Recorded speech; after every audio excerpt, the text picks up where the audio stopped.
नमस्कार। चर्चा में है एक बार फिर आप सभी का स्वागत है। मैं हूं संजय उपाध्याय। आज एक ऐसा दिन है जो कि कई प्रकार की समीक्षाओं का अवसर देता है। आज एक ऐसा दिन है कि हर कोई एक व्यक्ति की चर्चा कर रहा है। आप मानिए, जब पूरा विश्व मान लीजिए, लगभग विश्व मान लीजिए, भारत तो है ही, भारत तो पूरी तरह है, लेकिन पूरा विश्व जिस आदमी की चर्चा कर रहा है, जिस व्यक्तित्व की चर्चा कर रहा है, तब आप समझ लीजिए कि वो कैसा व्यक्ति होगा, वो कैसा चरित्र होगा, उसने कैसा चरितार्थ गढ़ा होगा जो कि लोगों के मानस पर अंकित है। देखिए, एक बात होती है जो मैंने सुनी है कि दुनिया में हर व्यक्ति की एक बार समीक्षा तो होती है, एक बार उसकी समीक्षा तो की जाती है, या जब वर्तमान में यह होता है। लेकिन एक बात तो यथार्थ रूप से सच है, अगर कोई सामाजिक क्षेत्र में है, किसी भी रूप में है, राजनीति के क्षेत्र में है, उद्योग के क्षेत्र में है, बड़े व्यापार के क्षेत्र में है, कुल मिलाकर वो व्यक्ति वहां है जहां रहने के बाद उसका असर, उसका प्रभाव, उसके द्वारा किए जाने वाले कार्यों का प्रभाव समाज पर मतलब बड़ी संख्या में आम लोगों पर जब पड़ता है, तब समय उस व्यक्ति की तब भी समीक्षा करता है जब वो नहीं रहता है। आज वही दिन है, एक ऐसे व्यक्तित्व का दिन है, उनके बारे में बात करने का दिन है जो अब नहीं रहे। कल ही देर रात उन्होंने मुंबई में अस्पताल में आईसीयू में दुनिया को एक तरीके से कह दिया कि अब समय आ गया है, मेरा समय पूरा हो गया है, और फिर उन्होंने अपना देह त्याग दिया। हम बात कर रहे हैं रतन टाटा जी की। रतन टाटा जिनका कल देहावसान हो गया देर रात मुंबई के एक अस्पताल में। जैसा कि मैं कह रहा हूं कि बहुत ऐसे कम लोग होते हैं जो अपने नाम को चरितार्थ कर जाएं। उनके नाम में ही रतन है, रतन टाटा। अब वो ऐसे व्यक्ति थे जिनकी मैं चर्चा कर रहा हूं, जिन्होंने अपने नाम को चरितार्थ किया। उन्हें पद्म विभूषण दिया गया, पद्म भूषण पहले दिया गया, पद्म विभूषण मिला, दूसरा सबसे बड़ा नागरिक सम्मान। अब ये मांग उठ रही है। मांग क्या उठ रही है? हम जैसे सभी चाहते हैं, आप जो लोग सुन रहे हैं, आप सभी चाहते हैं कि उन्हें भारत रत्न मिले। लेकिन कोई बात नहीं कि अगर उन्हें भारत रत्न मिलता है या नहीं मिलता है, ये कोई बड़ा विषय नहीं है, क्योंकि उन्होंने खुद साबित कर दिया था कि उन्हें यह सम्मान, सर्वोच्च नागरिक सम्मान मिले या ना मिले, लेकिन वो भारत के रत्न हैं, वो भारत के रत्न हैं, इसमें किसी को कोई संदेह नहीं। तो अब जब ऐसे व्यक्तित्व की बात होती है, तब बात निकलती है कि वो कैसे थे, उनका शुरुआती जीवन कैसा था। ये सभी जगह है, आप सभी जगह पढ़ लेंगे, उनकी बहुत सारी बातें हैं। लेकिन ऐसा नहीं था कि वो एक बड़े परिवार में थे तो सब कुछ उनके लिए सामान्य था। जमशेदपुर के वो परपोते थे, बड़े उद्योगपति थे, लेकिन ऐसा नहीं था कि सब कुछ उनके लिए सामान्य था। उनके भी जीवन में उथल पुथल मचा हुआ था। उथल पुथल कैसा? कुछ पारिवारिक ऐसी बातें थी, कुछ ऐसी बात हो गई थी, माता पिता का अलगाव, उसके बाद फिर दादी के साथ उनका रहना, उनका पालन पोषण उनकी दादी ने किया, और साथ ही साथ उन्हें कुछ नैतिक चरित्र भी दिया, कुछ संबल भी दिया, कुछ ऐसे उन्हें मंत्र भी दिए जिस मंत्र ने रतन टाटा का जीवन बदल दिया। उन मंत्रों में यह था कि थोड़ा सा धैर्य रखिए, शांत रहिए, लोगों की बातों पर तुरंत प्रतिक्रिया मत दीजिए, और साहस रखिए। रतन टाटा जी के एक कहे गए वक्तव्य से यह बात झलकती है कि वो ये नहीं समझते थे कि क्या करूं तो सफलता मिलेगी। वो ये माना करते थे कि मैं जो करूं उसे सफल कैसे बनाया जाए, ये मेरे अंदर होना चाहिए, ये चारित्रिक गुण मेरे अंदर होना चाहिए, ये क्षमता मेरे भीतर होनी चाहिए कि कौन सी बात सही है, ये नहीं जो मैं कर रहा हूं उसे मैं सही कैसे बनाऊं, उसे मैं सच्चा कैसे बनाऊं। इसका मतलब सिर्फ एक नहीं है, सही और सच्चा होने का मतलब सिर्फ एक नहीं है कि अगर आप उद्योग जगत में हैं तो मुनाफा कैसे कमाएं, आय कैसे अर्जित करें, प्रॉफिट कैसे गेन करें, ये नहीं। अगर आप उस क्षेत्र में हैं तब आप आम लोगों के लिए क्या कर रहे हैं? क्योंकि आप अगर उद्योग में हैं, व्यापार में हैं, अंतिम रूप से आप जो भी उत्पाद पैदा कर रहे हैं, अंतिम रूप से वो जनता के बीच ही जाना है, जिस भी रूप में, प्रत्यक्ष अप्रत्यक्ष। तो वो जो जनता आपके केंद्र में है, प्रत्यक्ष या परोक्ष रूप से, तो आप उनके लिए क्या कर रहे हैं? इसीलिए रतन टाटा आज याद किए जा रहे हैं पूरे विश्व भर में, क्योंकि उन्होंने वो काम किया, व्यापार के साथ साथ उन्होंने मानवता का इतना बड़ा काम किया कि उन्हें आज याद किया जा रहा है। आज उनकी चर्चा हो रही है और आज उनके जीवन के हर पहलू खंगाले जा रहे हैं, बातें की जा रही हैं। तो वैसा व्यक्तित्व रतन टाटा थे जो आज हमारे बीच नहीं है। इतना बड़ा शून्य है कि पूरा उद्योग जगत, व्यापार जगत स्तब्ध है, देश स्तब्ध है, उनके प्रति कृतज्ञ है, नतमस्तक है और उन्हें श्रद्धांजलि दे रहा है। बड़े बड़े नेता, उद्योगपति और भी समाज के अलग अलग क्षेत्र के लोग पहुंचे, श्रद्धांजलि दी उन्होंने रतन टाटा जी को। लेकिन कुछ ऐसे पहलू होते हैं व्यक्तित्व के जो ये बताते हैं कि आपके भीतर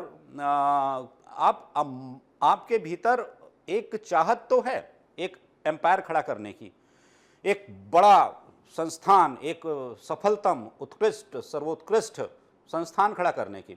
लेकिन क्या साथ साथ मानवता का वो बिंदु, वो सहृदयता का वो भाव क्या साथ में आपके भ्रमण कर रहा है? आपकी इस यात्रा के साथ क्या वो भी आपके साथ बराबर आपके कदम से कदम मिलाकर उसी गति से गतिमान है? वो मानवता का भाव, वो सहृदयता, वो लोगों के प्रति सोच।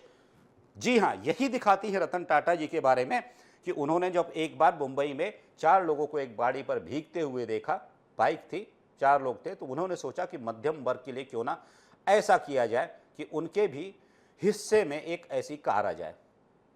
देखिए, वो व्यापार सफल हुआ कि नहीं सफल हुआ, उसमें कितना घाटा हुआ, कितना फायदा हुआ, ये एक अलग बात है।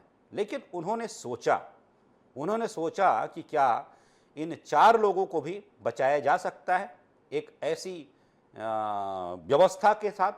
उन्होंने टाटा नैनो लॉन्च की, जिसे लखटकिया कहा गया, 1 लाख की कार, 1 लाख कुछ की कार, जिसमें कि एक परिवार, मध्यम वर्गीय परिवार, कम आय अर्जित वाला करने वाला परिवार भी एक कार की सुविधा पा सकता था, जो एक कार में सुविधा होती है। मैंने जैसा कहा, ये सफल हुआ या इसमें असफल हुए, ये एक बात है सिर्फ सोच की। दूसरी बात जब आती है, वो भी बड़ी बात है कि जब उन्होंने, देखिए, उनके भीतर एक भाव था। आज जो स्वदेशी की बात होती है, हम भी बोलते हैं कि मेक इन इंडिया की जब बात होती है, जब हम कहते हैं भारत निर्माण की बात होती है, तब ये विचार पहले से उनके भीतर था। जब वो टाटा इंडिका लेकर आए, मतलब कार, पैसेंजर कार सेक्टर में उन्होंने पहली स्वदेशी कार थी जो वो लेकर आए। फिर मैं कहता हूँ वो प्रोजेक्ट सफल नहीं हुआ, घाटा हुआ, बड़ा घाटा हुआ। उन्होंने ये पूरा प्रोजेक्ट बेचने की कोशिश की, फोर्ड से संपर्क किया जो अमेरिका की बड़ी कंपनी थी। फोर्ड ने ऐसी बात कह दी जो रतन टाटा को नहीं जमी, क्योंकि जब ऐसा व्यक्ति सहृदय हो, जब वो मानवता का चिंतक हो, जब वो व्यापार जगत में इतना बड़ा कर रहा हो, तब उसके अंदर स्वाभिमान भी उसी मात्रा में होता है, कहीं ना कहीं वैसा ही होता है जैसा होना चाहिए और था। उन्होंने तब ये फैसला अपना निरस्त कर दिया उस सेक्टर को बेचने का, अपने कार पैसेंजर को, क्योंकि ऐसी टिप्पणी थी कि आप जब पैसेंजर कार सेक्टर में ये काम कर ही नहीं सकते थे तो आपने किया क्यों? वही करना चाहिए जो आता है। फिर उसके बाद मानिए कि वो मंदी का दौर आता है, फोर्ड की स्थिति गंभीर होती है, तब वो 2 ब्रांड, जो जुगवार है और एक दूसरा ब्रांड है लैंड रोवर, ये कार के 2 ब्रांड रतन टाटा खरीद लेते हैं, एक तरीके से उबारते हैं। ये हैं रतन टाटा। उनके बारे में और भी बहुत सी बातें हैं। देखिए, अगर बात शुरू कर दें तो बात समाप्त नहीं होने वाली। लेकिन फिर भी उनके बारे में एक बात जो है, जो लगातार कही जा रही है कि जब वो छोड़ तो क्या कुछ है उनके पास। आप कल्पना कीजिए, 160 अरब डॉलर की उनके पास अभी जो पूरी संपत्ति है, जो उनका पूरा एम्पायर है। अब ये बात भी हो रही है कि ये कहाँ कहाँ तक फैला हुआ है, तो ये मान के चलिए कि जो 6 महाद्वीप हैं, 6 महाद्वीपों में करीब 100 से ज़्यादा देश हैं जहाँ तक उनका ये पूरा कहीं करिश्मा जो उनका है, उनका जादू है, उनके जो उत्पाद हैं, उनका जो व्यापार है वहाँ फैला हुआ है। और साथ ही साथ एक और बड़ी बात यह है कि जब वो सोचा करते थे किसी भी विषय पर, तो उनकी सोच का केंद्र हमेशा एक साधारण व्यक्ति होता था जब भी वो कुछ करते थे। आप देखिए टाटा के जो उत्पाद हैं वो घर की रसोई से लेकर, घर की रसोई नमक से लेकर आसमान पर देखिए तो आसमान में विमानों तक हैं। जहां आप देखिए, जहां आप नज़र घुमा लीजिए, वो ऐसा कोई क्षेत्र नहीं बचा जहां पर कि उन्होंने काम ना किया हो लोगों के लिए। जैसे मैंने कहा, घर में नमक से लेकर, दाल से लेकर और भी जो चीज़ें हैं, हर जगह पर टाटा की उपस्थिति है। लग्जरी में भी उनकी वही उपस्थिति है, लेकिन उनकी सोच का केंद्र आम व्यक्ति है। इसीलिए वो अपना जो ट्रस्ट था, वो ट्रस्ट के जो भी एक उसका पहलू होता है, एक विधान होता है, उसमें कुछ ऐसी बातें होती हैं जो कि अर्थशास्त्र से जुड़ी होती हैं। उसका एक निश्चित प्रतिशत, करीब 60% कहा कि जो भी मिलेगा ये दान किया जाएगा। वो गरीबों के बीच जाते थे। उन्होंने इनोवेशंस को बढ़ावा दिया, उन्होंने युवाओं को बढ़ावा दिया, उन्होंने स्टार्टअप को बढ़ावा दिया। ऐसे युवा जो कि स्टार्टअप लेकर कुछ बातें करते थे और कुछ ऐसी बातें उन्हें जम जाती थी, उन्हें लगता था कि हाँ ये तो किया जा सकता है, तो वो उनके लिए भी आगे बढ़कर आया करते थे और उन्हें भी आर्थिक सहायता दिया करते थे। पढ़ने वाले ऐसे बच्चे जो कि आर्थिक रूप से कमज़ोर हैं, उनके लिए भी वो क्या करते थे। कुल मिलाकर हम देखें तो रतन टाटा जी का पूरा जीवन कहा जा सकता है कि एक पूरा पूर्ण जीवन था। पूर्ण मतलब उन्होंने हर आयाम को छुआ, हर बात की उन्होंने चिंता की। उनके चिंता के केंद्र में, दोहरा रहा हूं मैं, वही आम व्यक्ति हुआ करता था जो कि सबसे ज्यादा चुनौतियों का सामना करता है। एक बात और अभी आ रही थी, चूंकि मैं भी कई लोगों से बात कर रहा था तो आपसे भी साझा कर लूँ। जब उनका अभी अंतिम संस्कार की है, चूंकि पारसी धर्म से आते हैं, कुछ रीतियाँ होती हैं, नीतियाँ होती हैं, तो किससे होगा अब तो ये सब कुछ आपके सामने ही है। लेकिन जो कुल मिलाकर ये बात है कि जो ट्रस्ट है उसमें मुख्य रूप से जितने भी ट्रस्ट हैं उसमें मुख्य जो ट्रस्ट है टाटा सन्स जो है, हिस्सेदारी में जो टाटा सन्स है वो टाटा समूह की कंपनियों का यही संचालन करता है। अब आने वाले दिनों में ये तय होगा, जो ट्रस्ट के लोग होंगे वो सब तय करेंगे कि किसके हाथ में कमान ये देनी है और कौन इसका संचालन करेगा। फिलहाल तो चंद्रशेखर जो हैं, एन चंद्रशेखर हैं, वो ग्रुप के कमान संभाले हुए हैं। लगातार रतन टाटा 2012 तक, 1991 से लेकर 2012 तक करीब 21 वर्षों तक वे चेयरमैन रहे। और चेयरमैन रहते हुए उन्होंने जो किया, 50% से ज़्यादा इस ग्रुप को मुनाफा हुआ, फायदा हुआ, आय हुई। तो अब समझ सकते हैं कि उनकी रणनीति कैसी हुआ करती थी, रणनीति का हिस्सा क्या हुआ करता था। मैं फिर से वही बात करता हूं कि बहुत से, मैं देख रहा हूं बहुत से लोग जो हैं, अभी मैं सोशल मीडिया पर देख रहा था, मैंने एक्स पर देखा और भी बहुत सी जगहों पर देखा कि बातें हो रही हैं कि रतन टाटा को भारत रत्न दिया जाए। निश्चित रूप से अगर उन्हें मिलता है तो हमें, आपको, सभी को प्रसन्नता होगी कि उन्हें भारत रत्न दिया जाए। लेकिन इसके दिगर भी मैंने बात की और मैं फिर से इस बात को दोहराता हूं और यही इस बात को समाप्त करूंगा कि वो इस बात के लिए लालायित नहीं थे कि उन्हें भारत रत्न मिले, क्योंकि आज भी आप देख रहे हैं कि उन्हें भारत रत्न मिले या ना मिले ये तो किसी और का फैसला हो सकता है, किसी और का निर्णय हो सकता है, लेकिन इसमें किसी बात का कोई संदेह नहीं कि वो अपने आप में भारत के रत्न थे, हैं और रहेंगे। अब बात कर लेते हैं हरियाणा चुनाव को लेकर, बात कर लेते हैं, फिर जम्मू कश्मीर की बाद में बात करेंगे। अभी हरियाणा पर बात कर लेते हैं। हरियाणा चुनाव को लेकर जब परिणाम आए, आपने सभी देखा, मैं इस पर चर्चा कर चुका हूं आप सभी के साथ। तो उसके बाद कांग्रेस एक तरीके से कहा जा सकता है कि सकते में थी, समझ में नहीं आ रहा था कि ये क्या हुआ, ये परिणाम आया कैसे, क्या कुछ कहाँ समस्या रह गई, क्या हम समझ नहीं पाए। अब आज हम देख रहे थे कि खुद राहुल गांधी ने मीटिंग ली है और मीटिंग में पहुंचे हैं, ली क्या, वो मीटिंग तो हुई है। मल्लिकार्जुन खड़गे जी जो है अध्यक्ष हैं कांग्रेस के, ऑल इंडिया कांग्रेस कमेटी के, उनके निवास पर ही हुई। उसमें राहुल गांधी भी थे और उन्होंने इस बार खुलकर नाराज़गी जताई है। नाराज़गी ये जताई है कि जो स्थानीय नेता हैं उन्होंने अपने हितों को ध्यान में रखा, अपनी लड़ाई को ज़्यादा महत्व दिया, अपनी पसंद को ज़्यादा महत्व दिया और इस सब का नुकसान ये हुआ कि पार्टी को बड़ी, एक कहा जा सकता है विपरीत स्थिति का सामना करना पड़ा। विपरीत स्थिति ऐसे हार का सामना करना पड़ा, जबकि ये मानकर चल रही थी कांग्रेस कि उसे इस बार विजय मिलने वाली है और बड़ी विजय मिलने वाली है। तो राहुल गांधी ने ये नाराज़गी, बड़ी नाराज़गी जाहिर की है और इसमें उन्होंने तो नहीं, लेकिन एक नेता हैं अजय माकन हैं, उन्होंने इस बात को कहा है। मीटिंग में ऐसी बातें सामने आ रही थी कि जो कुमारी शैलजा हैं और साथ ही साथ जो हुड्डा हैं, उनके बीच जो लड़ाई थी, उनके बीच कहा जा सकता है कि जो तनातनी थी, उसका नुकसान हुआ है कांग्रेस को। तो अब कुल मिलाकर ये तब बातें सामने आ रही हैं जब एनडीए अलायंस के गठबंधन के साथियों ने कांग्रेस को जमकर खरी खोटी सुनाई है। जमकर, मैं समझता हूं सारे दलों ने, लगभग जितने दल हैं लगभग, उन्होंने खरी खोटी सुनाई है। शिवसेना, उद्धव गुट, टीएमसी, उसके अलावा खुद जो कहा जा सकता है गठबंधन के उनके बड़े साथी हैं जम्मू कश्मीर में, उन्होंने भी एक तरीके से नसीहत दी है। सभी ने नसीहत दी है और यही कहा है कि जब कांग्रेस समझती है कि जीत पाना मुश्किल है, जहां कांग्रेस की स्थिति ठीक नहीं होती है, वहां पर वो गठबंधन के लिए तैयार हो जाती है, बल्कि बड़ी कोशिश करती है। लेकिन जहां उसे थोड़ा भी लगता है कि उसकी स्थिति ठीक है, वहां गठबंधन से बचना चाहती है। दो उदाहरण बिल्कुल सामने हैं, दो उदाहरण हैं। एक उदाहरण है जम्मू कश्मीर का, जहां कांग्रेस को यह पता था कि अपने दम पर अकेले वो कुछ नहीं कर सकती, वो कुछ नहीं कर सकती, उसे पता था यही कुछ स्थिति होती जो अभी है।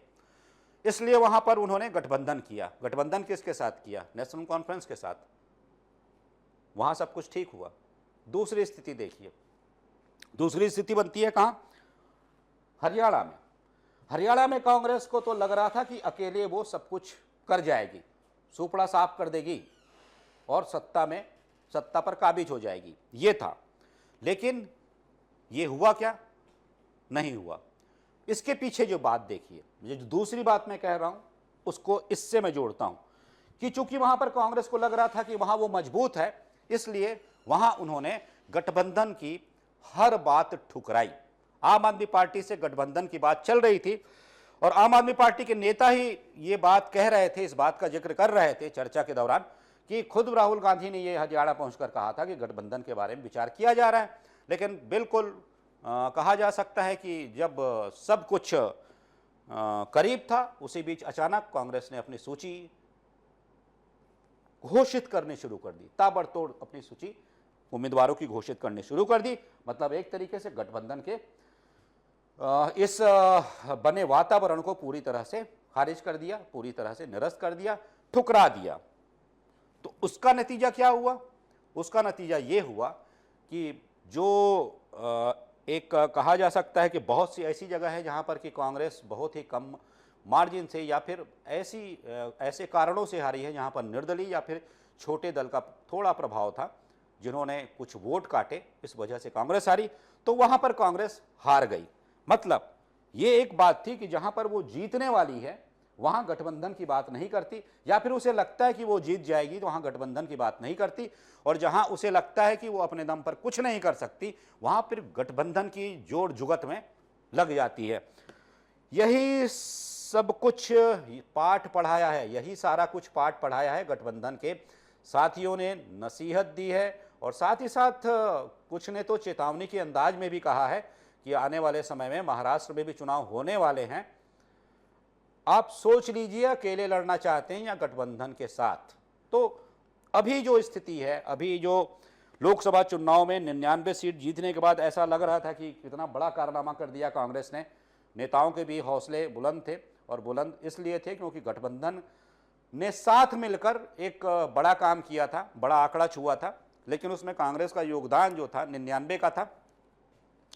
उसके बाद जो बड़ी ताकत दिख रही थी, मैं कुछ राजनीति के जानकारों के साथ बैठा हुआ था, बातें कर रहा था विशेषज्ञों के साथ, तो ये कहा जा रहा है कि ये जो पूरा एक बना हुआ वातावरण था लोकसभा चुनाव के बाद, एक राज्य हरियाणा की जैसे एक राज्य हरियाणा राज्य में हुए इस चुनाव ने, हरियाणा विधानसभा में के हुए इस चुनाव ने वह आभा मंडल कांग्रेस का तोड़ दिया। वो जो सारी चीजें थी उसे तोड़ दिया।